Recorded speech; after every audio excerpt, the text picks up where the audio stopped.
Somewhere in the Carolina Lowcountry, buried beneath layers of family Bibles and burned correspondence, lies evidence of a transaction that violated every law of God and man. A woman who couldn't bear children found a solution that the planter class would have called ingenious, and that history would call monstrous. For 12 years, a child lived in a grand house on the Ashley River, never knowing that the woman who raised him shed no blood with him at all. The truth was hidden in plain sight, protected by a conspiracy that reached from the parlor to the quarters, enforced by fear and maintained through silence. What drove a respectable Charleston matron to orchestrate such a deception?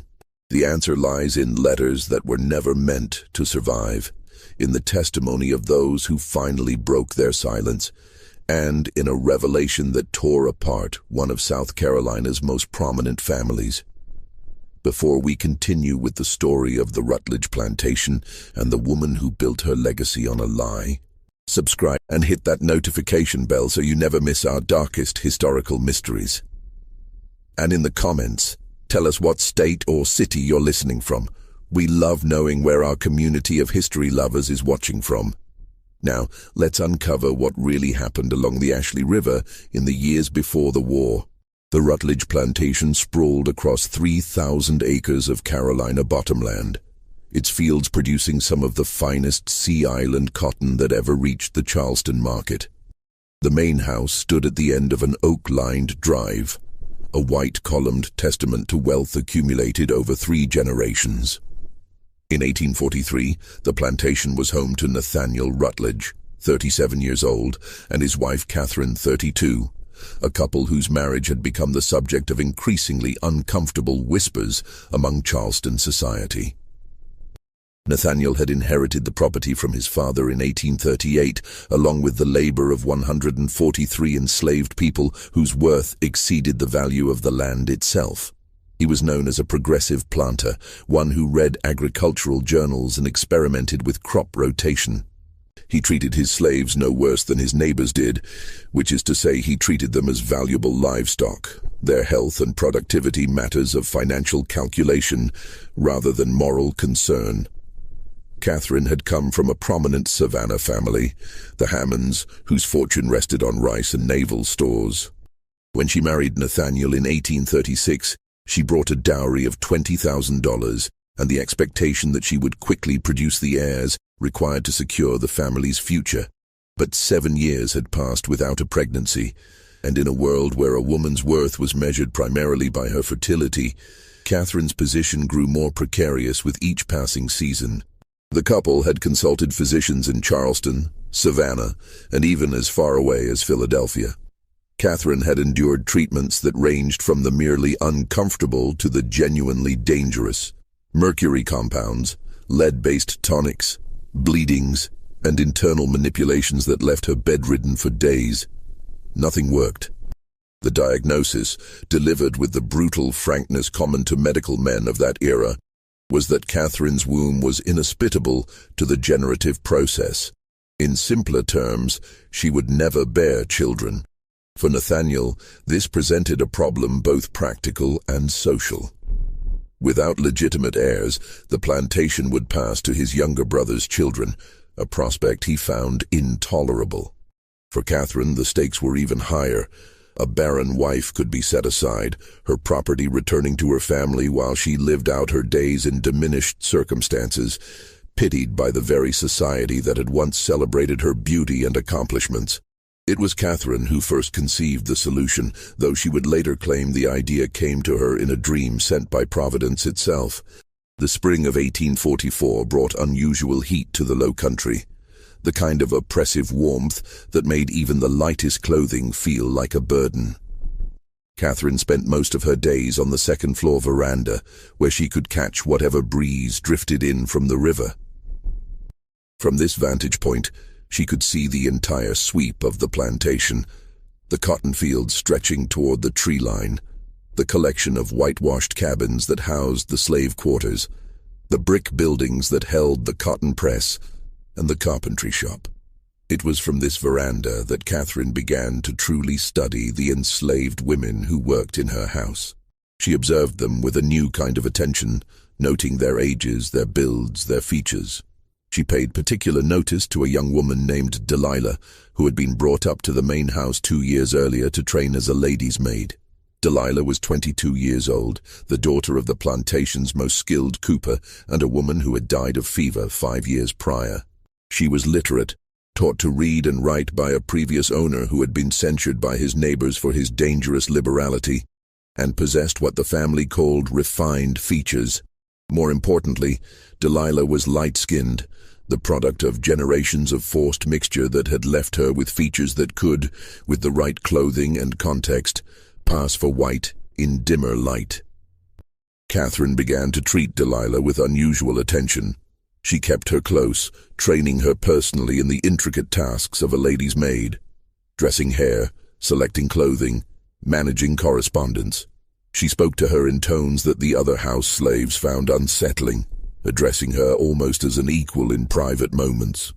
And she began to ask questions about Delilah's monthly cycles, her health, her family history.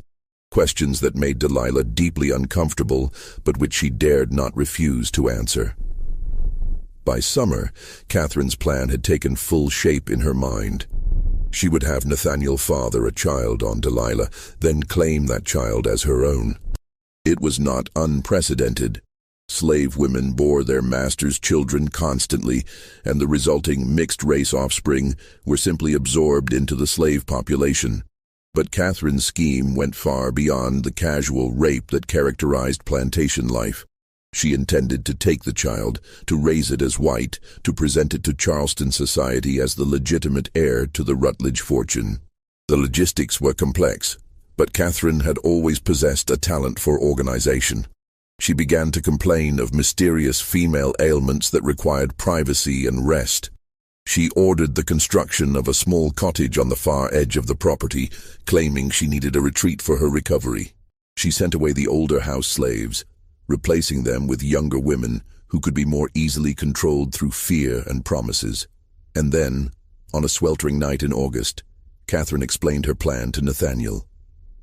The conversation took place in Nathaniel's study, a room lined with law books and agricultural journals, illuminated by the soft glow of whale oil lamps.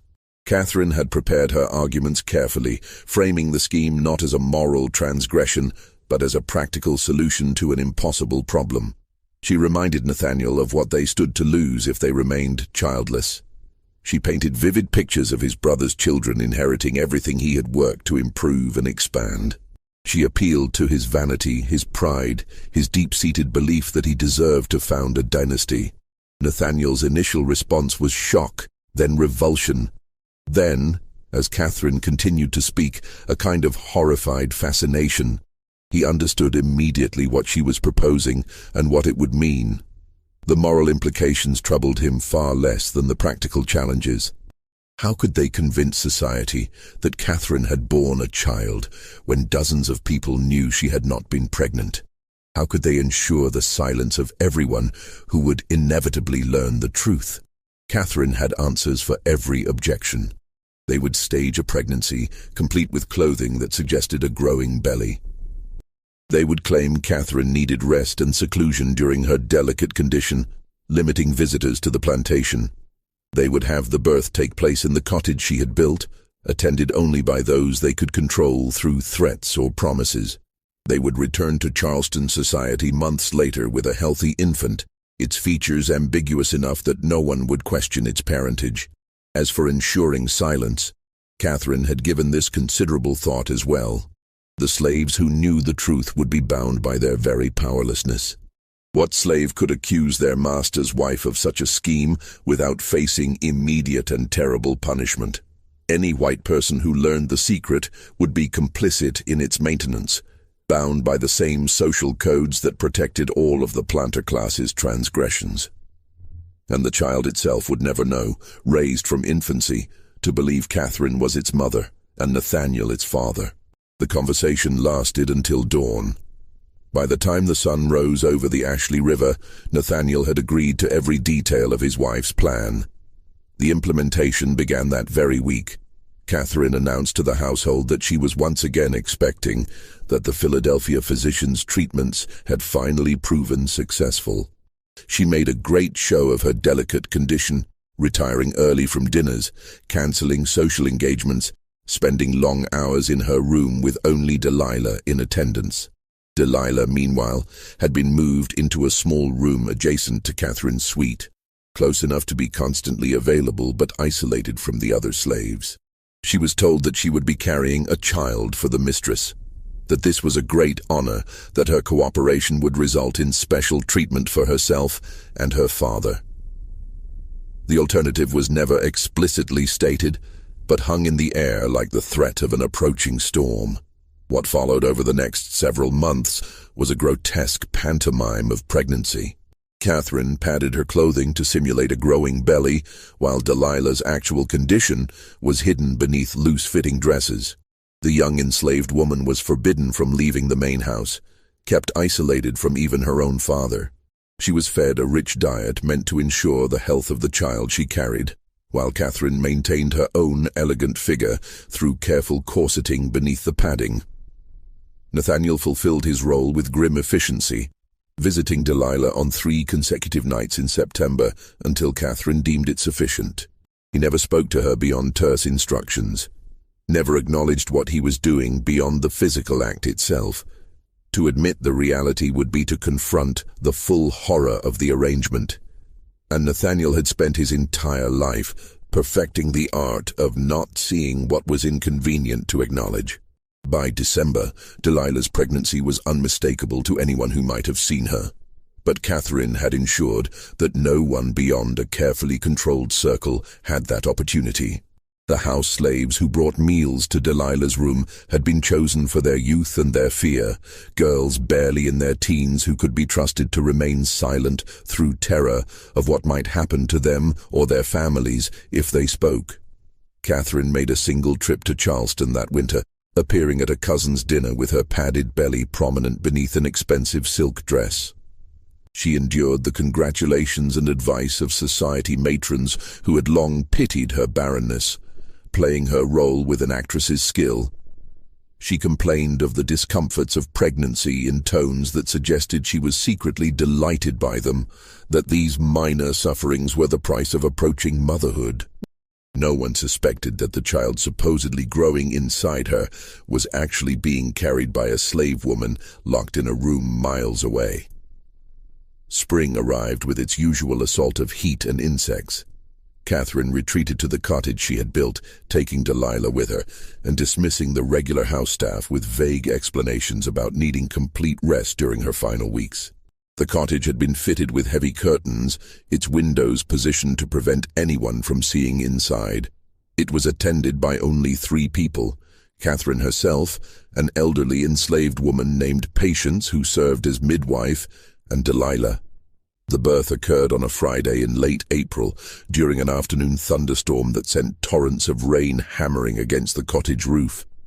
Delilah labored for 14 hours, her screams muffled by thunder and the distance from the main house. Catherine remained present throughout, pacing the cottage's small parlor, occasionally going to the bedroom door to check on the progress. When the child finally emerged, a boy, healthy and loud, Catherine moved with decisive speed. The baby was cleaned and wrapped by Patience, then immediately taken from Delilah's arms before the young mother could even hold him properly. Delilah was given laudanum for the pain and instructed to rest, her body still heavy with milk that would never feed her child. Catherine took the infant directly to the main house, where she staged an elaborate scene of exhaustion and triumph. Nathaniel was summoned to meet his newborn son. Servants were called to witness the blessed event, and messages were dispatched to Charleston announcing the arrival of William Nathaniel Rutledge, heir to one of the Low Country's finest plantations. The baby was, by all accounts, perfect for Catherine's purposes. His skin was fair, his features delicate and undefined in the way of all newborns. When visitors came to offer their congratulations in the weeks that followed, they saw nothing to suggest the child was anything other than what Catherine claimed: the legitimate offspring of a respectable planter and his wife. Delilah remained in the cottage for 6 weeks, recovering from the birth in isolation. Her breasts became painfully engorged with milk meant for a child she would never nurse, then gradually dried up as her body adjusted to its loss. When she was finally returned to the main house, it was to a different role entirely, that of wet nurse to her own son, presented to the world as merely another slave woman paid to feed the master's child. This arrangement lasted only 3 months before Catherine deemed it too risky. The bond that might form between Delilah and the baby was too dangerous, the possibility of recognition too real. Instead, Catherine hired a wet nurse from a neighboring plantation, a woman with no knowledge of the circumstances surrounding William's birth. Delilah was reassigned to work in the cotton fields, removed from the main house entirely, and forbidden from coming within sight of the child she had borne. The deception, it seemed, was complete. The years that followed William's birth settled into a pattern of careful maintenance and constant vigilance. Catherine proved herself a devoted mother by every measure that Charleston society valued. She was attentive without being indulgent, educational without being pedantic, proud without being boastful. She dressed William in the finest clothes available, hired tutors to instruct him in Latin and Greek, ensured he learned to ride, shoot, and carry himself with the confidence expected of a planter's son. But beneath the surface of this seemingly perfect maternal arrangement ran a current of anxiety that never entirely subsided. Catherine watched the boy obsessively for any sign that might reveal his true parentage.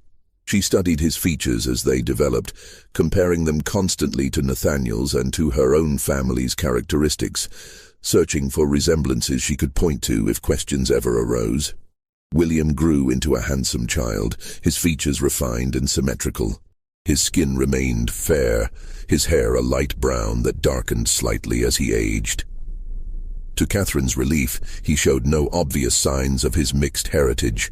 No particular curl to his hair, no breadth to his nose, no fullness to his lips that might prompt uncomfortable questions. He looked, in short, like what he was supposed to be. The son of 2 prominent white families, carrying forward a lineage of wealth and respectability. Nathaniel, for his part, seemed to have buried the truth of William's origins so deeply in his consciousness that he rarely acknowledged it even to himself. He treated the boy with genuine affection, teaching him about cotton cultivation and estate management, introducing him to Charleston's commercial elite, preparing him to eventually assume control of the plantation.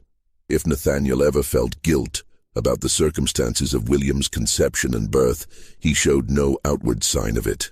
The enslaved community on the Rutledge plantation, however, remembered everything. Though no one dared speak openly about what had happened, the knowledge circulated in whispers and meaningful glances. The older slaves understood that Delilah had borne a child who now lived in the main house as white. They watched as the young woman was worked brutally in the fields, her hands blistering and callousing from labor she had never been trained for. Her previous education and refinement now counted as nothing. Delilah herself endured her changed circumstances with a kind of numb resignation that worried even those who cared for her. She had been promised special treatment for her cooperation, but Catherine had reneged on every implicit promise once the baby was safely claimed. Instead of being rewarded, Delilah had been punished, removed from the relative comfort of house service and subjected to the grinding physical labor of field work. She was forbidden from speaking to anyone about the child, forbidden from even looking toward the main house when she worked in nearby fields. Her father, the cooper, grew gaunt with worry and rage. He understood what had been done to his daughter, understood that she had been used and then discarded. But he was powerless to help her or to seek any form of justice. The only thing he could do was try to make her life marginally more bearable, building her a more weatherproof cabin, ensuring she had sufficient food, protecting her from the worst impulses of the overseer who managed the field workers. As William grew from infant to child to young boy, the contrast between his life and his mother's became increasingly stark. He played in manicured gardens, while Delilah bent over cotton plants in burning sun. He learned to read from leather-bound books while she labored under the threat of the whip for any perceived slowness. He was taught that the enslaved people around him were a different order of being, inferior in every way, their suffering a natural and unremarkable fact of existence. The child and his birth mother existed in the same physical space, but in entirely different worlds, separated by a gulf that Catherine had engineered to be unbridgeable. The lies we tell ourselves to maintain power. This was the foundation of the entire plantation system, and Catherine had simply applied its logic to her own desperate situation. If you're finding this story as disturbing as it is fascinating, hit that like button and share your thoughts in the comments. Do you think anyone in Charleston suspected the truth? Let us know what you think, and let's continue with what happened as William approached his 12th birthday. By 1856, William Rutledge had grown into a boy who showed every promise of becoming a respected gentleman. At 11 years old, he was tall for his age, quick-minded, and possessed of the easy confidence that comes from never having been denied anything of importance. He excelled in his studies, showed an aptitude for mathematics that pleased his father, and demonstrated the kind of casual command over the enslaved people around him that suggested he would manage the plantation effectively when the time came. It was in the summer of that year that the first crack appeared in Catherine's carefully constructed deception. William had developed a habit of wandering the plantation in the early mornings, before the heat became oppressive and before his tutors arrived to begin the day's lessons.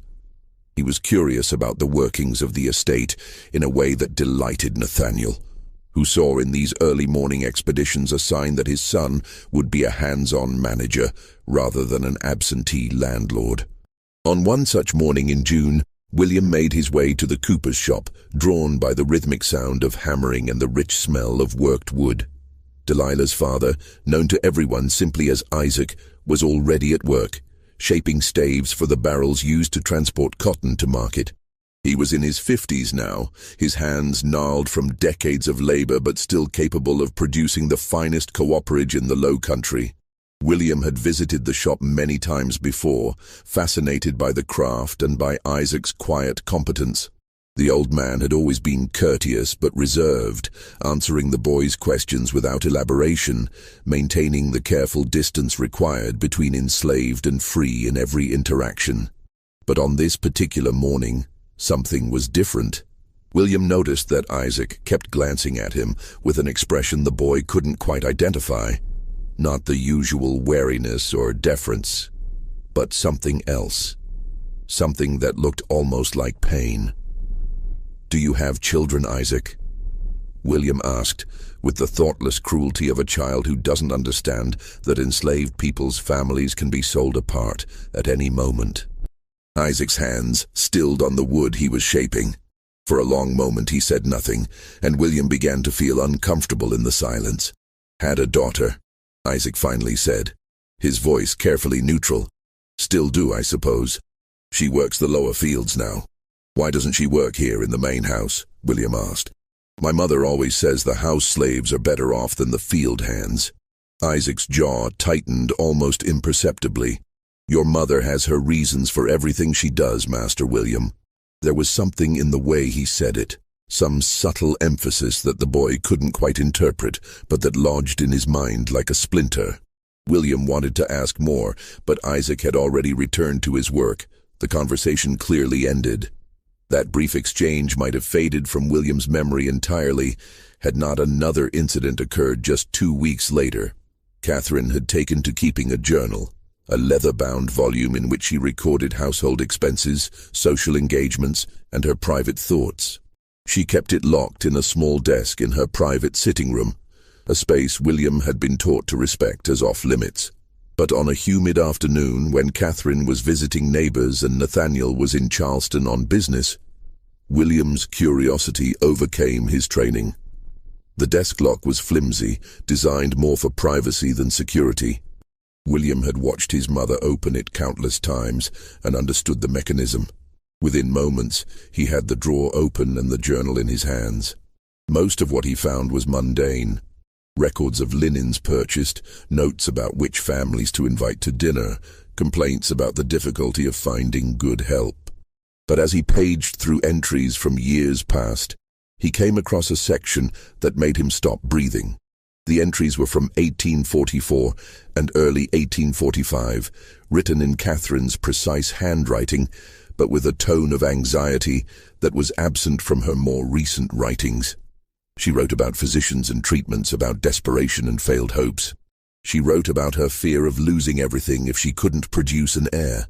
And then, in an entry dated August 1844, she wrote something that William read 3 times before his brain could fully process the words. "I have conceived a solution to our desperate situation. It is bold beyond anything I might have imagined myself capable of, and it requires Nathaniel's cooperation in an act that society would condemn. But what choice do we have?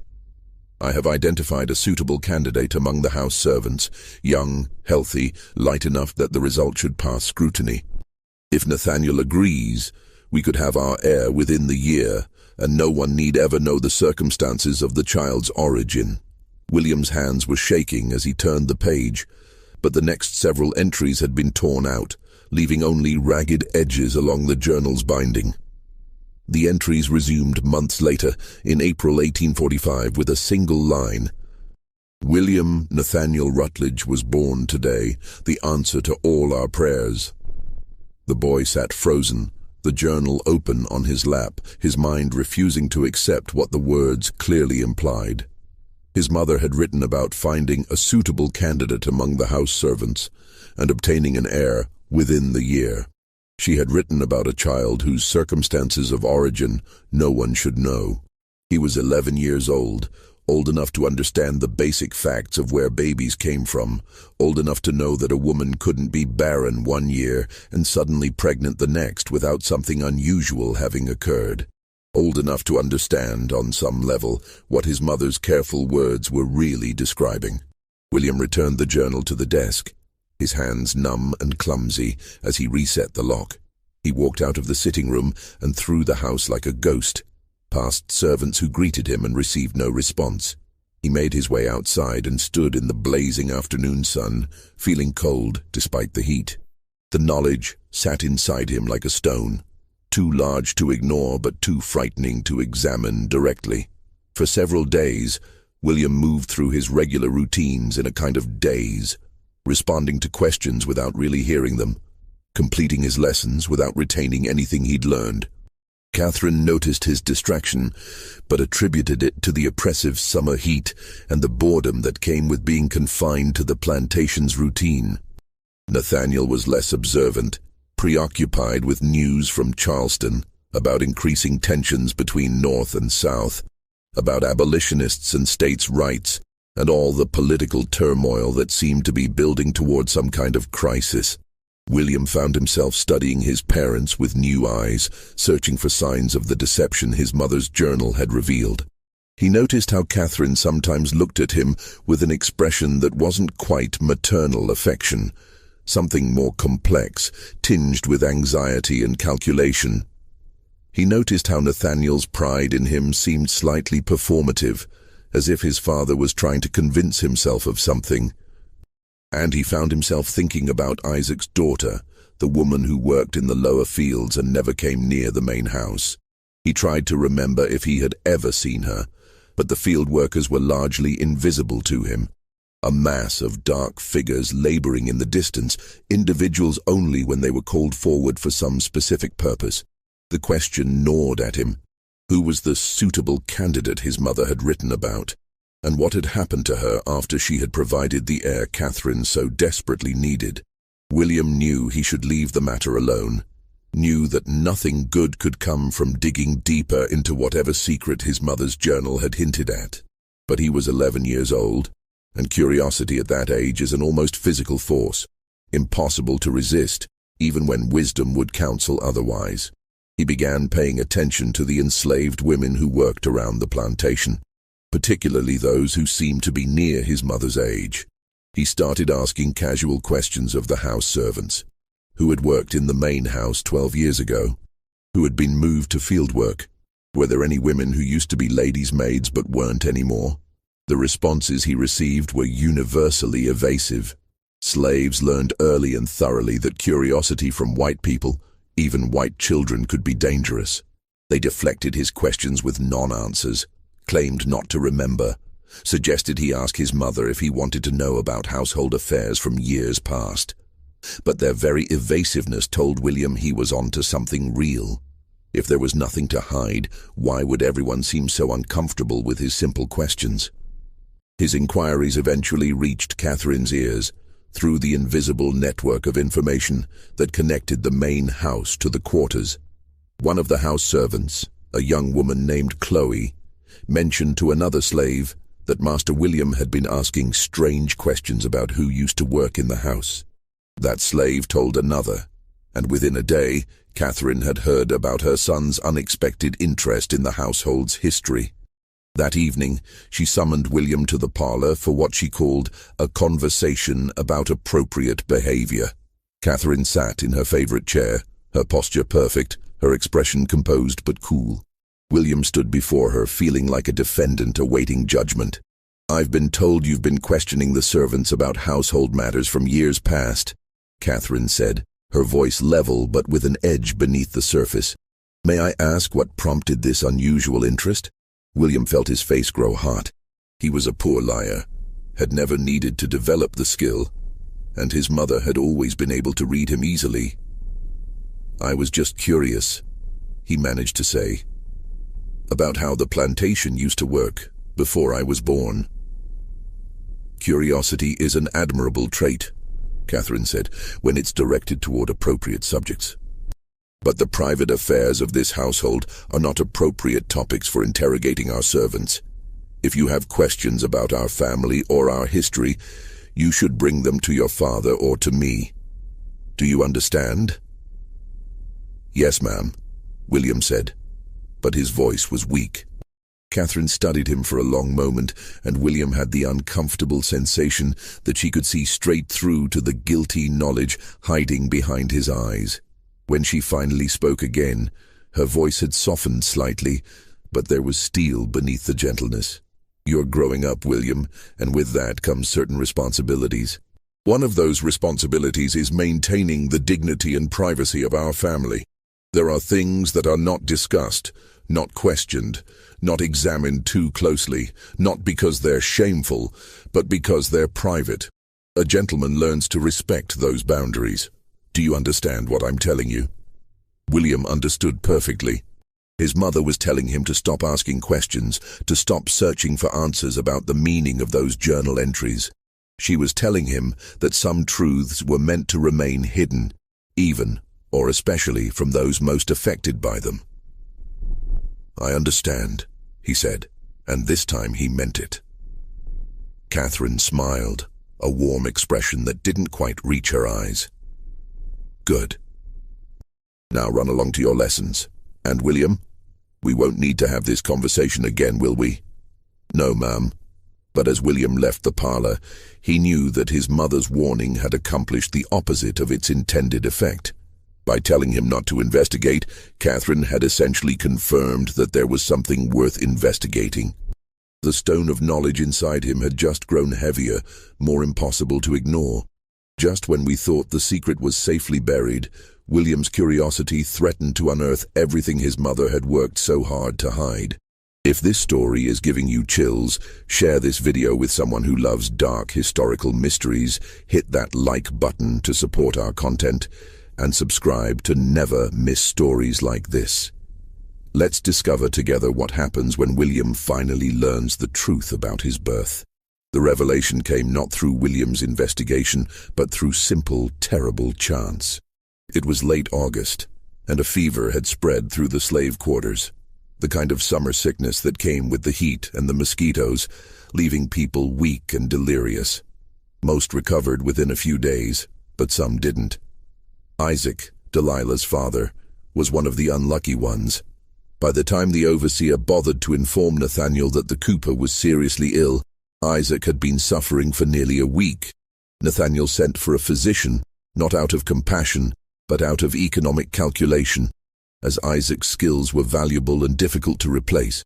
The doctor, a heavy-set man named Reeves who handled both white patients and the occasional enslaved person deemed worth the expense, examined Isaac in his cabin and pronounced his condition serious, but not necessarily fatal. He left medicine and instructions, then departed, leaving Isaac in Delilah's care. Delilah had been granted permission to tend to her father during his illness, a small mercy that was really just practical necessity. Someone needed to nurse him, and she was the obvious choice. She moved into his cabin, sleeping on the floor beside his bed, spooning water and thin broth into his mouth when he could swallow, bathing him with cool water when the fever raged. William had been observing these developments from a distance, his curiosity about Isaac's daughter intensifying now that he knew she was somewhere on the plantation.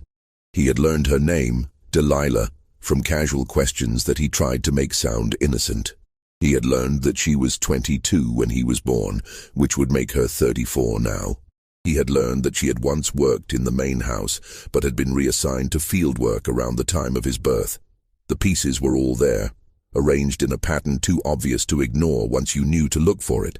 On the third night of Isaac's illness, William found himself unable to sleep. The heat was oppressive, making the sheets cling to his skin like damp cloth. He rose from his bed and dressed quietly, then slipped out of the house into the thick August darkness. He told himself he was just walking, just seeking relief from the stifling air of his room, but his feet carried him toward the slave quarters with a purpose he didn't want to acknowledge. The quarters were quiet at this hour, most of the enslaved people already asleep in preparation for another day of labor that would begin before dawn. A few cabins showed the flicker of candlelight through cracks in the walls, but most were dark and still.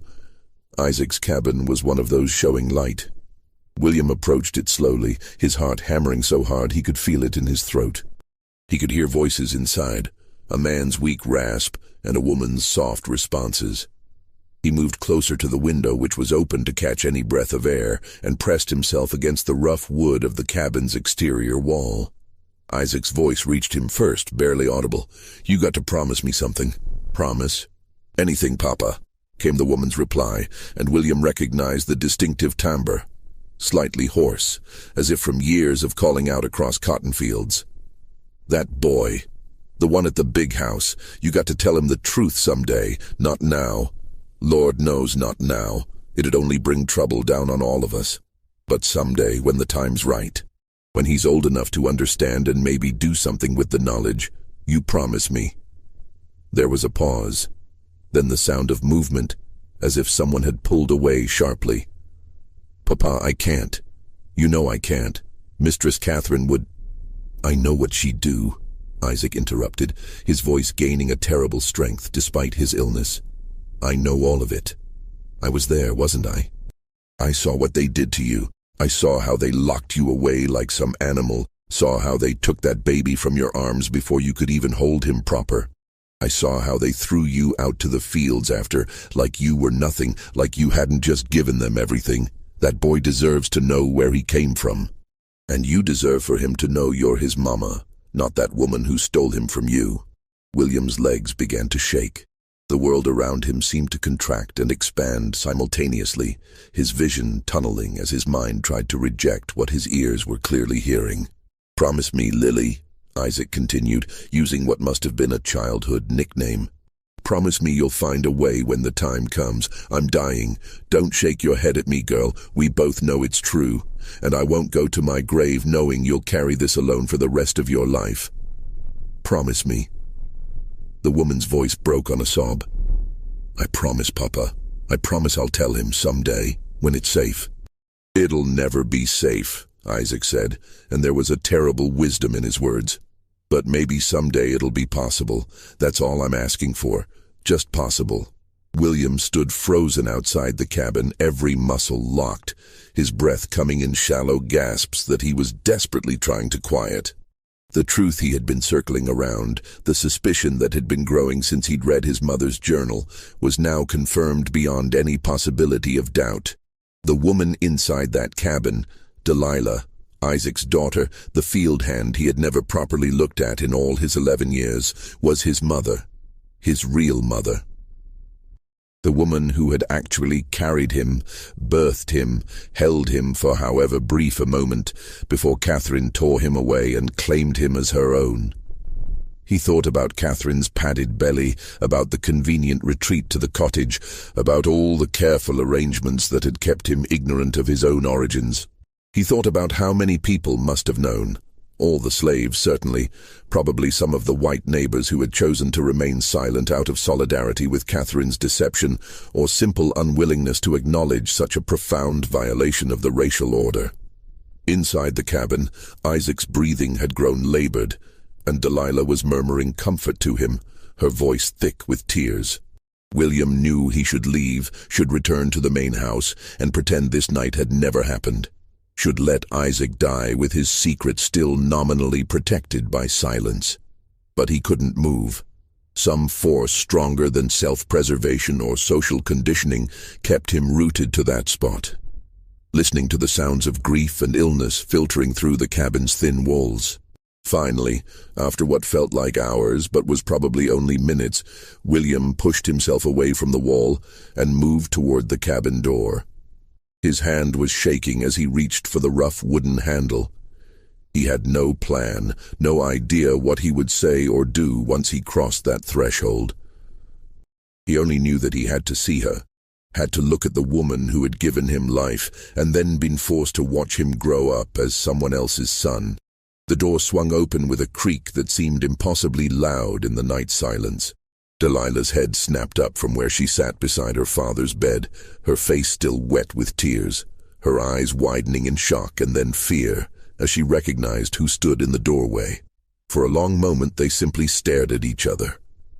The woman who had borne him and the child who had been stolen from her, separated by 12 years and a gulf of circumstance that seemed unbridgeable. William saw her properly for the first time in his life. She was thin, worn down by years of field labor, her hands calloused and scarred, her clothing the rough homespun that marked her status. But her face showed the refinement that came from having once been educated, from having once been groomed for house service. And in her features he could see echoes of his own. The shape of her eyes, the line of her jaw, the way her forehead creased when she was distressed. "Is it true?" The words came out of him unbidden, cracking in the middle like his voice was breaking all over again. "Are you my mother?" Delilah's face went through a rapid series of expressions. Shock giving way to fear, fear to something like resignation, resignation to a grief so profound it seemed to age her before his eyes. She glanced at her father, whose eyes had opened at the sound of William's voice, then back at the boy standing in her doorway. She could have denied it. She could have claimed he had misheard, could have sent him away with some excuse that maintained the fiction Catherine had constructed. But looking at his face, seeing the knowledge already there in his eyes, she understood that denial would be both useless and cruel. "Yes," she whispered, her voice barely audible. "Yes, I am." The world tilted. William grabbed the doorframe to steady himself, his knuckles going white with the pressure. He felt like he was falling, even though his feet were firmly planted on the cabin's dirt floor. "Tell me," he said, and it was both a command and a plea. "Tell me everything. I want to know how. I need to understand."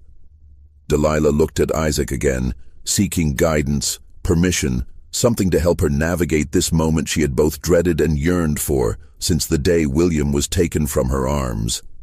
Isaac gave a barely perceptible nod, his breathing shallow but steady. "Come inside and close the door," Delilah said quietly. "This isn't a story for the open air." William stepped into the cabin and pulled the door shut behind him. The space was tiny, barely large enough for Isaac's bed, a small table and a couple of rough chairs. It smelled of sickness and sweat, and the herbs Delilah had been using to try to break her father's fever. A single candle provided the only light, casting long shadows that made everything seem unreal, dreamlike. Delilah gestured to one of the chairs, and William sat, his legs finally giving out completely. She remained standing, her arms wrapped around herself as if trying to hold her body together through sheer force of will. And then she began to speak. She told him about Catherine's desperation, about the years of failed treatments and growing panic. She told him about being summoned to Catherine's sitting room one evening and told that she had been chosen for a great honor, that she would help secure the Rutledge family's future. She told him how she hadn't understood at first what Catherine was proposing, and how the understanding when it came had been like a physical blow. "I was 22 years old," Delilah said, her voice taking on a flat, recitative quality, as if she was describing events that had happened to someone else. "I'd been educated to read and write by my previous owner, a man your grandparents bought me from when I was 15. I thought that education made me valuable, thought it meant I'd always work in the house, have an easier life than the field hands. I didn't understand that it just made me useful in a different way." She told him about the 3 nights Nathaniel had come to her room, how he had never spoken beyond terse instructions, how he had treated the act of creating William like a distasteful chore that needed to be completed as efficiently as possible. "He never looked at my face," Delilah said, and there was no emotion in her voice now, just a terrible blankness. "Not once. I don't think he wanted to see me as human. It would have made what he was doing harder, I suppose." William felt sick, bile rising in his throat as he understood the full mechanics of his own conception. This wasn't some distant historical fact he was learning about. This was his origin, the violence and violation that had brought him into existence. Delilah continued, describing the months of being kept isolated, hidden away, while Catherine paraded around Charleston with her padded belly. She described the loneliness of that time, the fear, the growing connection she felt with the child developing inside her, even as she knew it would be taken away. "I used to talk to you," she said, and now there was emotion in her voice, a raw tenderness that made William's chest ache. "When I was alone in that room, I'd put my hands on my belly and tell you stories. I'd sing you songs my own mama sang to me before she died. I'd make promises about all the things I'd teach you, all the love I'd give you. I knew they were lies, knew you'd never really be mine, but I couldn't help myself. You were real to me in a way you could never be to Mistress Catherine, no matter how much she wanted you." She described the birth, the hours of labor in the isolated cottage with only old patients for help, and Catherine pacing in the next room like an expectant father. She described the moment William finally emerged, the overwhelming relief that he was healthy, the desperate need she felt to hold him, to look at his face, to count his fingers and toes, and memorize every detail. "They let me hold you for maybe 2 minutes," Delilah said, tears streaming down her face now. "Mistress Catherine took you from my arms before I could even finish looking at you. You were crying, you wanted to nurse, you were hungry, and she just took you and left. I could hear you crying as she carried you away, and then I couldn't hear you anymore, and I thought I would die from the pain of it. I wanted to die. I prayed to die." But she hadn't died. She had been kept in the cottage for 6 weeks, recovering from the birth, while her breasts swelled painfully with milk meant for a baby she wasn't allowed to feed. Then she had been brought back to the main house, assigned briefly as William's wet nurse in a piece of cruelty so perfect it seemed almost designed to maximize her suffering. "I fed you for 3 months," Delilah said softly. "I held you in my arms and gave you my milk and looked at your face and couldn't say a word about what you were to me. I used to sing to you while you nursed, the same songs I'd sung when you were still inside me. I don't know if you remember. I hope you don't. It would hurt too much if you did." Then came the abrupt reassignment to field work, the brutal transition from house slave to the hardest labor the plantation had to offer. Delilah had been 23 years old, educated, skilled in the refined tasks of a lady's maid, and suddenly she was expected to pick cotton from dawn to dusk, her hands blistering and bleeding as she learned work she had never been trained for. "Why?" William asked, the first word he'd spoken since she began her story. "Why did they treat you like that? If they needed you to, if you'd given them what they wanted?" "Because I was dangerous," Delilah said simply. "Every time I looked at you, every time I was near you, there was a chance someone would see something in my face, some tenderness or claim that would give away the truth. Mistress Catherine couldn't risk that. So she sent me away, put me where I couldn't see you, couldn't accidentally reveal what I knew. And she made sure everyone understood that if I ever spoke about what had happened, if I ever tried to claim you or tell you the truth, I'd be sold away. Or worse. William thought about all the times he had walked past the field hands, barely registering them as individuals. He thought about the possibility that his mother had been among them, watching him grow up from a distance, forbidden from acknowledging him, or speaking to him, or claiming any connection to the boy she had birthed. "Have you," he started, then had to stop and swallow against the tightness in his throat. "Have you been watching me all these years?" Delilah nodded slowly. "Every chance I got. When the field hands came back from work, I'd look for you in the windows of the big house. When we were allowed to go to church on Sundays, I'd watch you sitting in the white section with your parents, with the Rutledges. I memorized your face at every age. I watched you learn to walk, learn to ride, learn to carry yourself like a young master. I watched you become someone I could never reach, could never claim, could never call son. And it killed me a little bit more every single day." The rawness of her pain was almost unbearable. William found himself crying without having realized he'd started, tears streaming down his face as he confronted the full horror of what had been done, not just to him, but to this woman who had given him life and then been forced to live as a ghost in his world. "I'm sorry," he said, the words inadequate but the only ones he had. "I'm so sorry. I didn't know. I don't know what I should have done, but I'm sorry." Delilah crossed the small space between them and knelt in front of his chair, taking his hands in hers. Her hands were rough, scarred from years of cotton and sun, but her grip was gentle. "You were a child," she said firmly. "You are a child. None of this is your fault. You didn't choose how you came into this world. You didn't choose to be raised as white. You didn't choose any of it." "But what am I?" William asked desperately. "What am I supposed to be? If you're my mother, if I'm—" He couldn't finish the sentence, couldn't say the word that would name what he was, according to the laws and customs of South Carolina.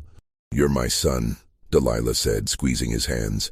"That's all that matters to me. You're my son, and I have loved you every day of your life, even when I couldn't say it, even when I couldn't show it, even when you didn't know I existed. I have loved you with everything I am." Behind them, Isaac made a sound, half cough, half sob. "That's right, boy," the old man rasped. "You're my grandson. Got my mother's eyes, if you want to know the truth. She was Gullah from down on the islands. You got her way of looking at things, like you're seeing more than what's right in front of you." William turned to look at Isaac, seeing him with new eyes. This man was his grandfather. This dying Cooper was his family, more truly than Catherine or Nathaniel ever had been. "Does everyone know?" William asked, turning back to Delilah. "All the slaves, do they all know who I really am?" "Yes," Delilah said quietly. "They've always known. Secrets like this don't stay secret among us. We see everything, hear everything. We have to survive. But no one would ever speak of it to white folks. It would be signing their death warrant."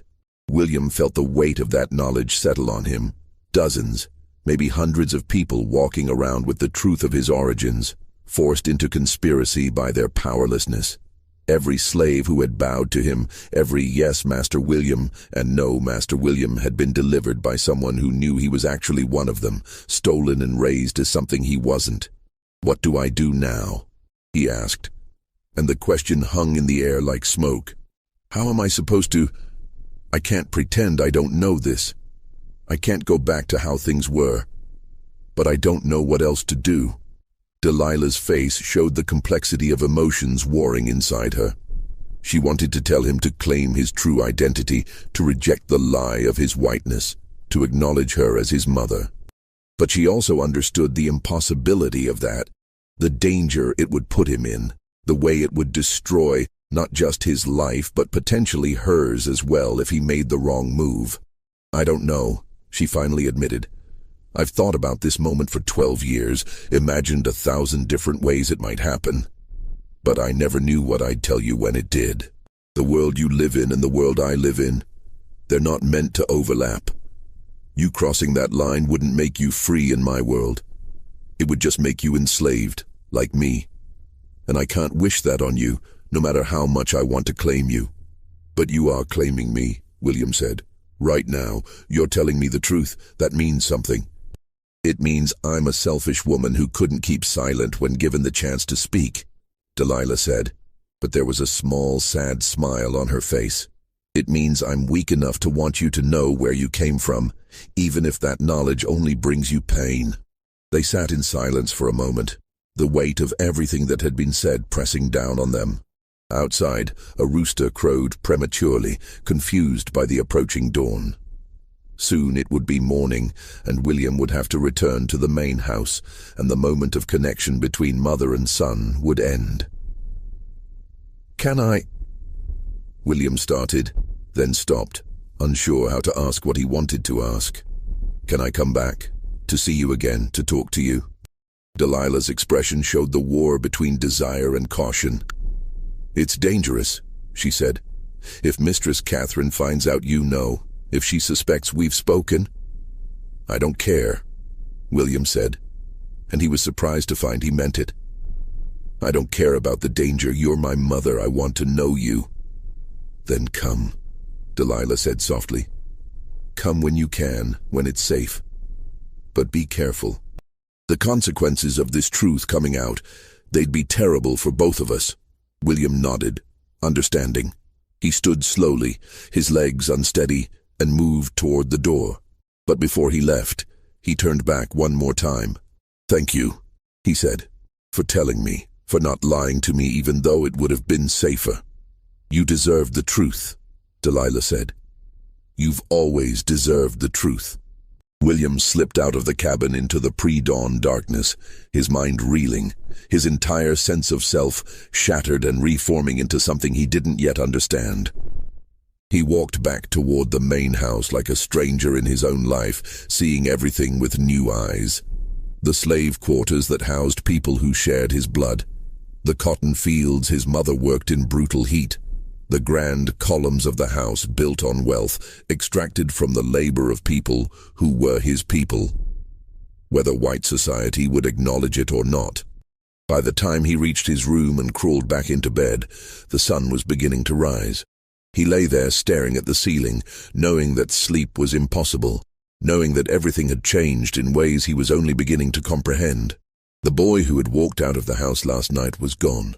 The person who had returned was someone different entirely, someone who knew the truth about where he came from and could never unknow it, someone who would have to decide every day what to do with that knowledge.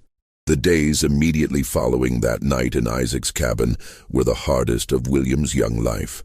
He moved through his regular routines like an actor playing a role, saying his lines and hitting his marks while his mind churned with the implications of what he had learned. Isaac died 3 days after William's visit, his weakened body finally succumbing to the fever. Delilah was given a few hours to prepare his body for burial, then was sent immediately back to the fields, her brief reprieve from labor over now that her father no longer needed her care. William watched the funeral from a distance, a simple affair in the slave cemetery, conducted by one of the older enslaved men who served as preacher for the community. He wanted to attend, wanted to stand beside Delilah and acknowledge Isaac as his grandfather, but he understood that such an action would raise questions he couldn't answer without destroying everything. So he stayed away and mourned privately, grieving not just for Isaac, but for all the relationships he had been denied, all the connection that had been stolen from him by Catherine's scheme. Catherine, meanwhile, was watching William with increasing concern. She had noticed the change in him, the way he seemed distracted and troubled, the way he looked at her sometimes with an expression she couldn't quite interpret. She cornered him one afternoon in the library, closing the door behind her to ensure privacy. "William, I need you to be honest with me," she said, her voice carefully controlled. "Something has changed. Something is troubling you, and I need to know what it is." William looked at her. This woman who had raised him, taught him his letters, comforted him through childhood illnesses, claimed him as her own. and felt a complex mixture of emotions that he couldn't begin to articulate. Love, yes, because she had been his mother in every practical sense for 11 years, but also betrayal, anger, a profound sense of violation at the lie she had built his entire existence around. "I've been thinking about Isaac," he said, which was true even if it wasn't the whole truth. About how he died, about how Delilah lost her father. Catherine's face showed carefully controlled relief. "That's very sensitive of you," she said. "It's good that you have compassion for the slaves, but you mustn't let it trouble you too deeply. Death is part of life, and Isaac lived a long, useful existence." The casual dismissal of Isaac's humanity, the reduction of his life to usefulness, made William's stomach turn. But he kept his face neutral, nodded as if accepting her wisdom. "You're right, of course," he said, and watched Catherine relax slightly. "Good boy," she said, touching his cheek with the same gesture of affection she had used throughout his childhood. "I know you have a tender heart. It's one of the things I love about you. But you must learn to maintain proper distance. These people, they're not like us. They don't feel things the same way we do."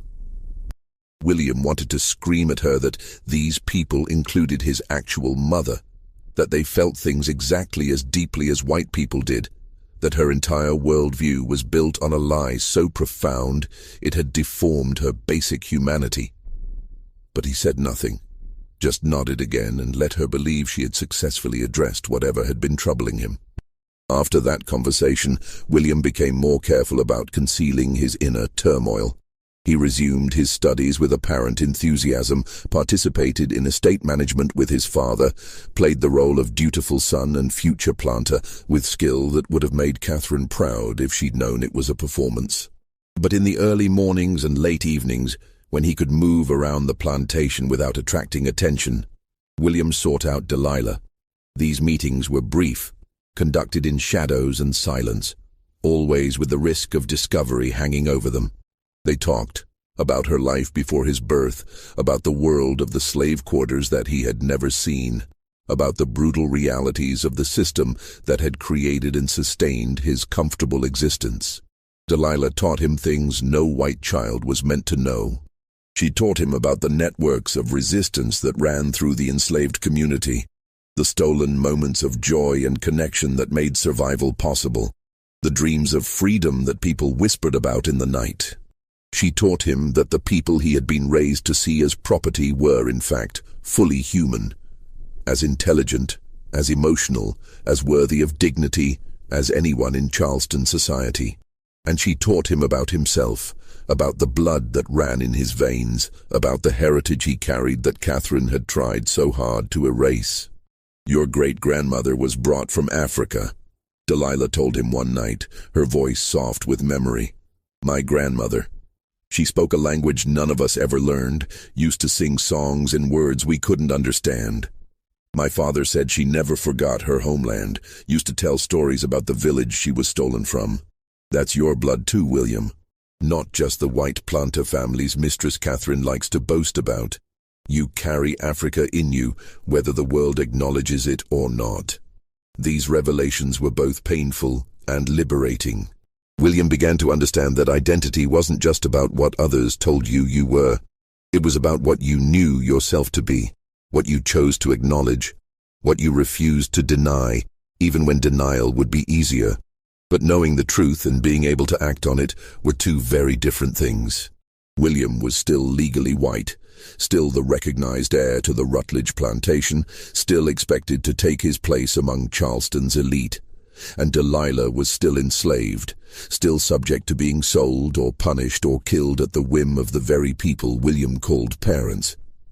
As months passed and William's 12th birthday approached, he began to grapple with an impossible question. What was he supposed to do with the knowledge of his true origins? He considered briefly the idea of exposing the truth publicly, of standing up in church or at some social gathering and announcing that he was the son of an enslaved woman, that his entire identity was a fraud constructed by his mother's desperation and his father's complicity. But he understood that such a revelation would accomplish nothing except his own destruction. He would be declared enslaved by law, his property would revert to Nathaniel, and he would be either sold away or kept on the plantation as a slave himself. Delilah would likely be sold as well, separated from him and punished for having revealed the secret. And Catherine and Nathaniel would simply construct a new story, claim he had gone mad, find some way to protect themselves and their position. The truth, William realized with bitter clarity, had no power in a world built on lies. He considered running away, escaping to the north where slavery was illegal, where he might be able to live openly as a person of mixed race without facing immediate enslavement. But he was 12 years old, with no money of his own, no knowledge of how to survive outside the protected world of the plantation. And running would mean abandoning Delilah, leaving her to face whatever consequences Catherine might impose for his disappearance. So William did what countless other people in impossible situations had done before him.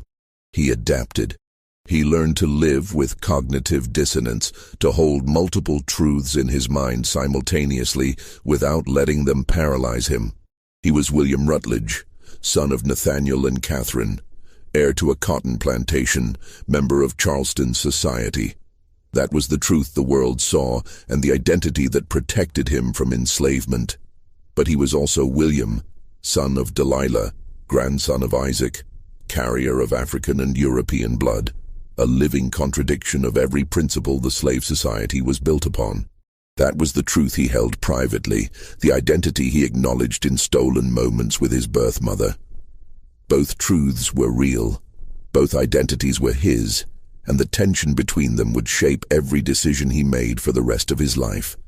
As William grew into adolescence and then adulthood, he maintained his relationship with Delilah in secret, meeting with her when he could, learning from her, holding on to the connection that gave his life meaning beyond the empty rituals of planter society.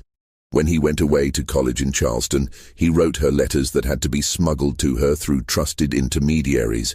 When he returned to manage the plantation after his education, he used his authority to make her life marginally better, assigning her to easier tasks as she aged, ensuring she had adequate food and shelter, protecting her from the worst excesses of the overseers.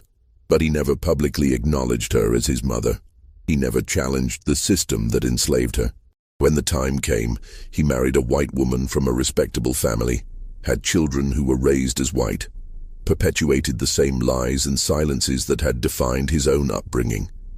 He told himself he was being practical, that open rebellion would accomplish nothing except his own destruction and hers. He told himself he was doing what he could within the constraints of an unjust system. He told himself that preserving his position gave him the power to at least ameliorate some suffering, even if he couldn't end it. But in his private moments, in the dark hours before dawn when sleep eluded him, William knew he was simply choosing comfort over truth, choosing security over justice, choosing to benefit from a system he knew to be evil rather than sacrificing himself in futile opposition to it. Delilah never blamed him for these choices.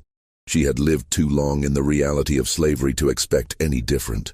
She had learned early that survival meant accepting what couldn't be changed and finding joy in whatever small mercies were possible.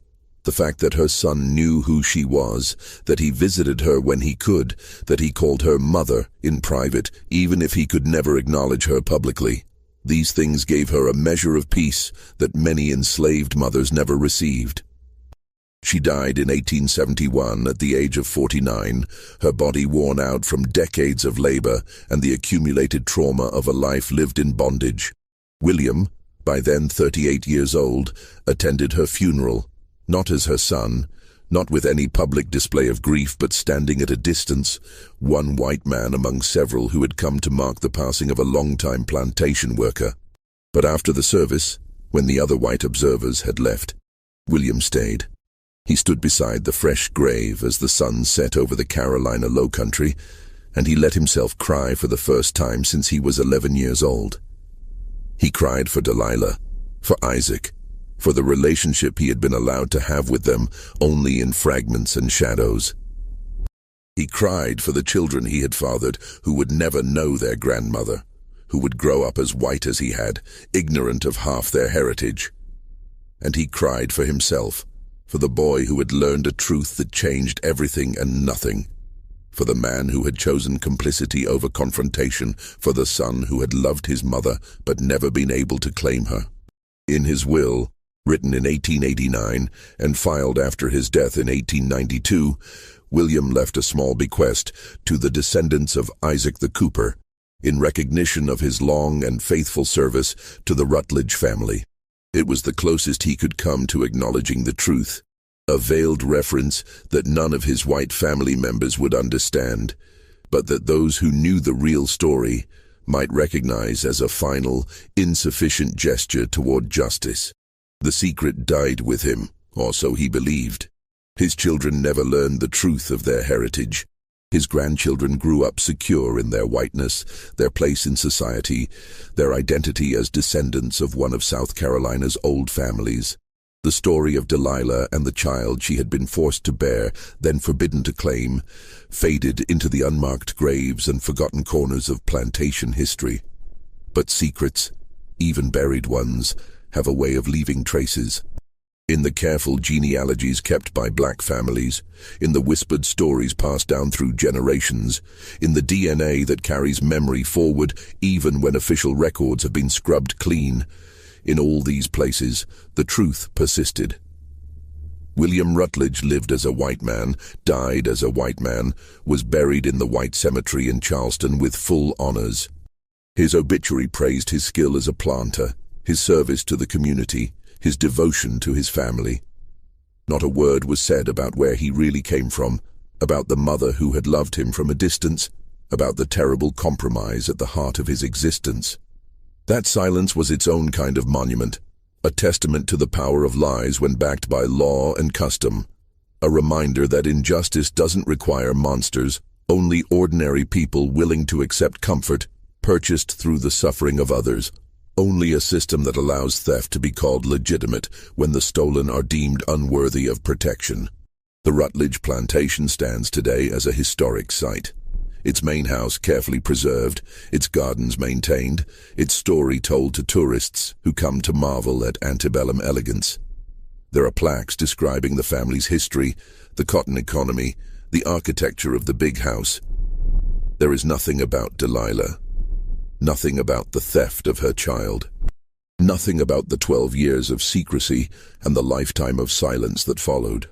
Nothing about the complicated grief of a son who knew two truths and could claim only one. Some truths remain too uncomfortable for historic preservation, too damaging to the myths society tells itself about the past. So they're left out of the official story, relegated to footnotes if acknowledged at all, allowed to fade into the background noise of history. But they don't stop being true just because they've been forgotten.